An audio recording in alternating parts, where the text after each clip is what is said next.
নমস্কার বন্ধুরা, এই বাংলা নলেজ হতে আপনাদেরকে স্বাগত।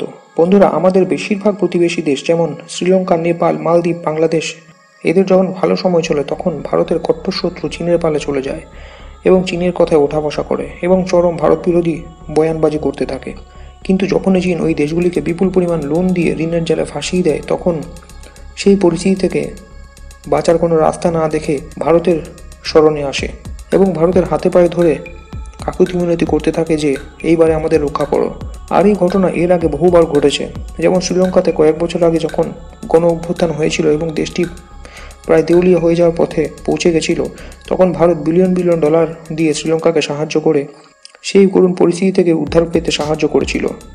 আর এখন মালদ্বীপ, যে দেশটি একসময় চরম ভারত বিরোধী কার্যকলাপ করে এবং আমাদের প্রধানমন্ত্রী নরেন্দ্র মোদীজিকে ব্যক্তিগত আক্রমণও করেছিল, কিন্তু সেই মালদ্বীপ আবারও বিপদে পড়ে আর্থিকভাবে বরবাদ হয়ে ভারতের পায়ে এসে পড়েছে। আর এই দেশটির এখন এতটাই করুণ পরিস্থিতি যে একটি বিরাট বড় লোনের কিস্তি আগামী কয়েকদিনের মধ্যে না মেটালে দেশটি অফিসিয়ালি দেউলিয়া হয়ে যাবে। আর এই পরিস্থিতিতে ভারত যদি মালদ্বীপকে সাহায্য না করে তাহলে এই দেশটিকে দেউলিয়া হওয়া থেকে কেউ উদ্ধার করতে পারবে না। কিন্তু কথা হচ্ছে, চরম ভারত বিরোধী মালদ্বীপকে ভারত কেন সাহায্য করতে যাবে? চীনের কাছ থেকে লোন নিয়ে চীনের কথায় ভারতকে গালাগালি করার সময় এসব মাথায় ছিল না। আর এখন বিপদে পড়ে ভারতের কথা মনে পড়ছে। এখন তো সাহায্যের জন্য চীনের কাছে যাওয়া উচিত, যে চীনের কথায় একসময় মালদ্বীপ চরম ভারত বিরোধী কার্যকলাপ করেছিল এবং আমাদের প্রধানমন্ত্রী সম্পর্কে মৈজুর সরকারের কয়েকজন মন্ত্রী কটু কথা বলেছিল। কিন্তু চীন তো কখনো কোনো দেশকে নিঃস্বার্থভাবে সাহায্য করে না। যখনই চীন কোনো দেশকে লোন দেয় তখন চীনের উদ্দেশ্য থাকে কিভাবে ওই দেশটিকে ঋণের জালে ফাঁসিয়ে দেশটির সব বন্দর জমি হাতিয়ে নেওয়া যায়। আর এই আর্থিক দুর্দশা থেকে বাঁচার জন্য মালদ্বীপ চীনের কাছেও একবার গেছিল সাহায্যের জন্য। কিন্তু চীন মালদ্বীপকে পরিষ্কার জানিয়ে দেয় যে দেখো, লোন দিয়ে আমরা সাহায্য করব, কিন্তু তার বিনিময়ে আমাদের কিছু চাই। অর্থাৎ এক্ষেত্রে চীনের উদ্দেশ্য হলো, চীন যদি মালদ্বীপকে লোন দিয়ে সাহায্য করে তাহলে মালদ্বীপের কিছু জমি বন্দর চীনকে দিয়ে দিতে হবে। মালদ্বীপের এই করুণ পরিস্থিতি দেখেও চীন তার অ্যাডভান্টেজ নিতে চাইছে। আর চীনের কাছে সাহায্য না পেয়ে মালদ্বীপের আরও যত বন্ধু আছে, যেমন তুর্কি, সৌদি আরব, এমনকি পাকিস্তানের কাছে পর্যন্ত চলে গেছিল মালদ্বীপ, কিন্তু সবাই মালদ্বীপকে সরাসরি সাহায্য করতে অস্বীকার করে।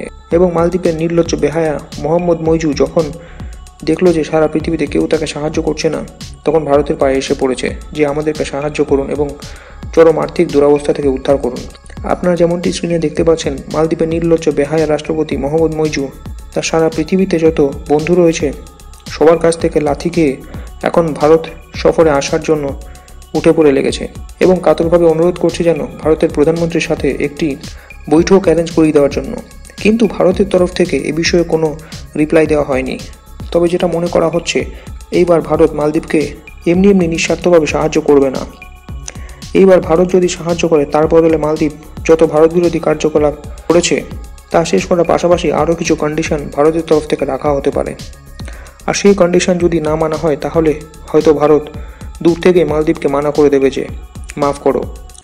তো বন্ধুরা, একটা দেশের রাষ্ট্রপ্রধান কতটা নীচ এবং নির্লজ্জ হতে পারে, মালদ্বীপের রাষ্ট্রপতি হলো তার প্রকৃষ্ট উদাহরণ। কারণ গত কয়েক মাস আগেই মইজুর সরকার ভারতীয় ট্যুরিস্টদেরকে উদ্দেশ্য করে বলেছিল যে ভারতীয় ট্যুরিস্টরা মালদ্বীপে না গেলেও চলবে, তাতে মালদ্বীপের কিছু যায় আসে না। কারণ চীন থেকে বিপুল সংখ্যায় ট্যুরিস্ট মালদ্বীপে যাবে, তাতে মালদ্বীপের প্রচুর ইনকাম হবে। কিন্তু কয়েক মাসের মধ্যে ভারতীয় ট্যুরিস্টরা মালদ্বীপকে বয়কট করার ফলে মালদ্বীপের ট্যুরিজম ইন্ডাস্ট্রি এমন ভয়ঙ্করভাবে ধসে গেছে যে মালদ্বীপ আজকে দেউলিয়া হওয়ার পথে এবং লোনের কিস্তি মেটানোর মতো অর্থ তাদের কাছে নেই।